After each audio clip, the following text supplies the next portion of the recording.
কানেক্টিভিটির মধ্যে আসতে যাচ্ছে। আমরা কিন্তু এটা এককভাবে ভারতকে দেইনি যে ভারত শুধু ট্রেন নিয়ে চলে যাবে। আমরাও ভারতের উপর দিয়ে নেপাল ভুটানে যাব। নেপাল ভুটানও ভারতের উপর দিয়ে বাংলাদেশে এসে আমাদের পোর্ট ব্যবহার করবে, আমাদের পোর্টগুলি লাভজনক হবে। বিশেষে কিছু কিছু মূলধারার গণমাধ্যমেও বেশ কিছু ভুল তথ্য চলে এসেছে এবং আমরা দেখেছি বিএনপি এবং জামাতের পক্ষ থেকেও বিভিন্ন স্তরের নেতাকর্মীরা অপপ্রচারে লিপ্ত হয়েছে এবং সর্বশেষে এসে গতকাল মির্জা ফখরুল ইসা আলমগীরও যুক্ত হয়েছেন সেই অপপ্রচারে। গতকাল তিনি একটি প্রেস কনফারেন্সে যে বক্তব্যগুলো দিয়েছেন এগুলো একেবারেই অসত্য এবং ডাহা মিথ্যা কথা এবং সমঝোতা স্মারকের সকল ধারা উনি হয়তো পড়েননি বা যারা এই অপপ্রচার করছেন তারা সকল ধারা পড়েননি। সকল ধারা না পড়ে না বুঝেই খণ্ডিতভাবে তারা এগুলো তুলে ধরে সাধারণ মানুষকে বিভ্রান্ত করছে। এই জন্য আজকে আমি সঠিক তথ্যগুলো আপনাদের সামনে তুলে ধরবো ডকুমেন্ট সহকারে। যে কথাগুলি বলা হচ্ছে যে বাংলাদেশের বুক চিরে ভারতীয় ট্রেন এক প্রান্ত থেকে আরেক প্রান্তে যাবে, বুক চিরে যাওয়ার যে বিষয়টি, কিন্তু এই সমঝোতা স্মারকে এটিও বলা আছে যে ভারতের মধ্য দিয়েও বাংলাদেশের ট্রেন নেপাল এবং ভুটানে যাবে, এই সমঝোতা স্মারকে বলা আছে।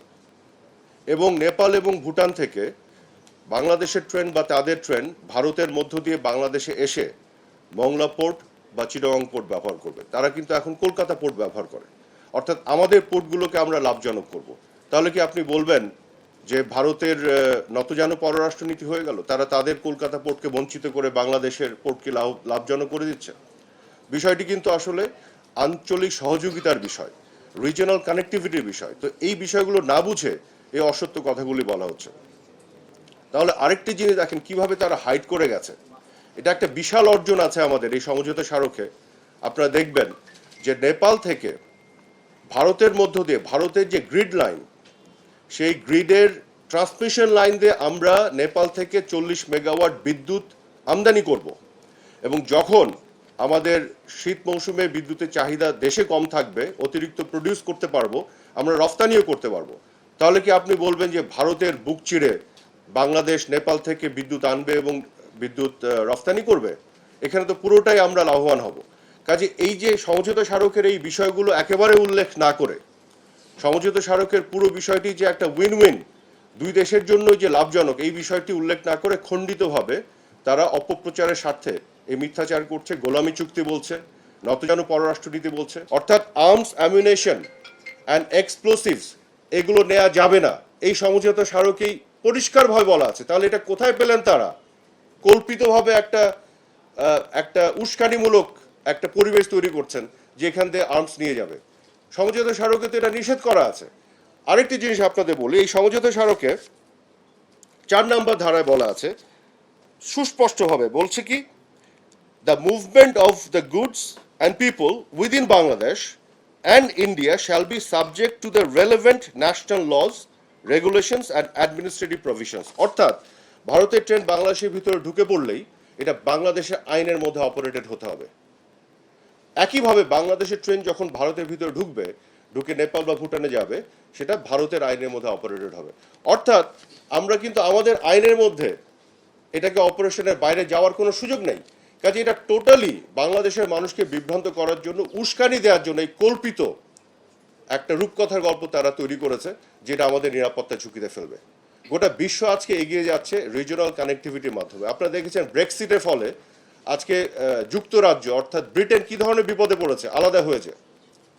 গোটা বিশ্ব যে আধুনিক চিন্তা করছে, কানেক্টিভিটির মধ্যে আসতে যাচ্ছে। আমরা কিন্তু এটা এককভাবে ভারতকে দেইনি যে ভারত শুধু ট্রেন নিয়ে চলে যাবে। আমরাও ভারতের উপর দিয়ে নেপাল ভুটানে যাব।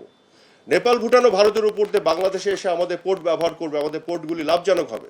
আমরা নেপাল থেকে ভুটান থেকে আমরা ভারতের ট্রান্সমিশন লাইন দিয়ে আমরা বিদ্যুৎ আমদানি করে বাংলাদেশে নিয়ে আসবো। এটা একটা ওভারঅল কানেক্টিভিটি আঞ্চলিক যোগাযোগের মধ্যে নিয়ে আসা হয়েছে, যাতে করে বাংলাদেশের দীর্ঘমেয়াদে বাংলাদেশের জনগণের লাভ হয়। সেইটিকে কিভাবে তারা বিকৃতভাবে উপস্থাপন করছে। এবং দেখেন শুধু এইটি না, আমি আরো কতগুলো জিনিস এখানে উল্লেখ করতে চাই। মাননীয় প্রধানমন্ত্রী শেখ হাসিনার আরো কতগুলো যে অর্জন আছে ভারতের সাথে দ্বিপাক্ষিক সম্পর্কের ক্ষেত্রে, সেটাও বলি। এই যে সমুদ্র সীমা, এটা কে জয় করেছেন? বঙ্গবন্ধু কন্যা শেখ হাসিনা। বিএনপি জামাত ক্ষমতায় ছিল, কখনো তো উদ্যোগও নেয়নি। ভারতের সাথে এইটা মিয়ানমারের সাথে জয় করেছেন থার্ড পার্টিতে যে, এবং শুধু জয় করে দখলে নেননি, উনি এটা সুরক্ষার জন্য সাবমেরিন কিনে এনেছেন। এবং খেয়াল করে দেখুন কোথা থেকে এনেছেন, চাইনিজ সাবমেরিন এনেছেন। আপনারা জানেন যে ভারতের সাথে চায়নার দ্বিপাক্ষিক কিছু টেনশন আছে, তারপরও জননেত্রী শেখ হাসিনা কিন্তু এখানে কম্প্রোমাইজ করেননি। তো এটা কি নতজানু পররাষ্ট্রনীতি বলে এটাকে? আর কিভাবে নতজানু পররাষ্ট্রনীতির সংজ্ঞা আপনি সংজ্ঞায়িত করবেন? তো বিএনপি জামাত তো মানে সাবমেরিন কেনা তো পরের কথা, তারা তো এই আরবিট্রেশনে যে আমাদের যে ম্যারিটাইম বাউন্ডারি সমুদ্র সীমাটা তো তারা কোনো উদ্যোগই নেয়নি। তারপর আপনি আসেন মাননীয় প্রধানমন্ত্রীর নেতৃত্বে গত 15 বছরে ল্যান্ড বাউন্ডারি এগ্রিমেন্ট করেছি ভারতের সাথে, আমরা আমাদের স্থল সীমার বিরোধ নিষ্পত্তি করেছি। এবং এই নিষ্পত্তির ফলে একটি কথা অনেকে বলে না, আমাদের যে আয়তন বাংলাদেশে সেখানে 10,500 একর জমি যুক্ত হয়েছে, আমরা লাভবান হয়েছি। এটাকে নতজানু পররাষ্ট্রনীতি বলে? 47 সাল থেকে এই সমস্যায় গিয়েছিল। বাংলাদেশের পুরো আমলে বিএনপি তো কতবার ক্ষমতায় ছিল, কোন উদ্যোগ তারা নিয়েছিল? নিষ্পত্তি করতে পেরেছে? বঙ্গবন্ধু কন্যা শুধু নিষ্পত্তি করেননি, বাংলাদেশকে লাভবান করেছেন। ল্যান্ড বাউন্ডারি এগ্রিমেন্ট ছাড়া আমি যদি এভাবে বলি, আপনারা হয়তো অনেকেই জানেন যে ভারতের মাটিতে ভারতের গ্যাস ব্যবহার করে ভারতে উৎপাদিত বিদ্যুৎ, ভারতের মাটিতে ভারতের গ্যাস ব্যবহার করে ভারতে উৎপাদিত বিদ্যুৎ ত্রিপুরার পালাটানা প্রজেক্ট থেকে সবচেয়ে কম দামে আমরা বাংলাদেশে নিয়ে আসি।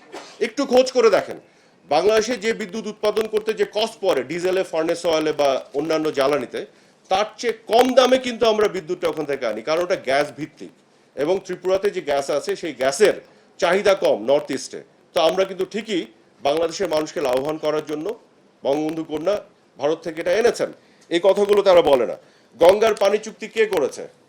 বেগম খালেদা জিয়া তো ভুলেই গেছিলেন এই কথা তুলতে। শেখ হাসিনাই তো গঙ্গার পানি চুক্তি করেছেন 30 বছরের জন্য। তো শেখ হাসিনাই আজকে নতজানু পররাষ্ট্রনীতি দেখাচ্ছেন। তারপরে দেখেন, ইভেন তিস্তার কথাও যদি বলি, তিস্তা আমরা এখন পর্যন্ত চুক্তিটা হয়নি, কিন্তু এই তিস্তার কথা নিয়ে এত আলোচনা কেন? কারণ শেখ হাসিনা তিস্তার জন্য ভারতকে বলেছে আমরা নেগোশিয়েট করছি, আমরা তুলেছি। বিএনপি আমলে আপনাদের কি মনে পড়ে একবারও তারা তিস্তার কথা কোনো ফোরামে তুলেছিল? ওরা তো কথাই তুলে নেই, তিস্তা নিয়ে তো কোনো বার্গেনিংই যায়নি। আজকে আমরা তো তুলেছি, আমাদের 10টা অ্যাচিভমেন্ট আছে, 2টো হয়তো এখনো আমরা অ্যাচিভ করতে পারিনি, কিন্তু এটা যদি হয় শেখ হাসিনা হাত ধরে হবে। বিএনপি ক্ষমতায় যখন ছিল কখনো এই কথা তোলেনি, আগামী দিনও তুলবে না। ওরা শুধু আওয়ামী লীগের ব্যর্থতাগুলো তুলে ধরার চেষ্টা করে।